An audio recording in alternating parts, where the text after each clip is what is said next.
எம்ஜிஆருக்கு ஜோதிடத்தில் அபார நம்பிக்கை இருந்தது. அதை தான் சார்ந்திருந்த கட்சிக்காக வெளிக்காட்டாமல் இருந்து வந்தார். ராமன் தேடிய சீதை படத்தின் பாடல் காட்சிக்கான படப்பிடிப்பு வாகினி ஸ்டுடியோவில் நடக்கும்போது ஜெயலலிதாவின் கையை பிடித்து பார்த்து எம்ஜிஆர் அவர்கள் சொன்ன ஜோதிடம், அம்மு, எம்ஜிஆர் அவர்கள் ஜெயலலிதாவை அப்படித்தான் கூப்பிடுவார், நீ எதிர்காலத்தில் அரசியலுக்கு வருவ என்றார். அதை கேட்டதும் ஜெயலலிதா சிரித்து விட்டார்.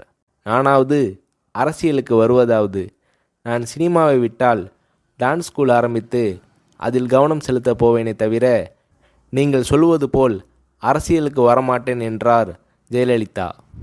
அம்மு, நீ வேண்டுமானால் எழுதி வைத்துக்கொள், நான் சொன்னது நடக்குதா இல்லையா பார், எனக்கு ஜோதிடத்தில் நம்பிக்கை உண்டு என்று அழுத்தமாக கூறினார் எம்ஜிஆர் அவர்கள்.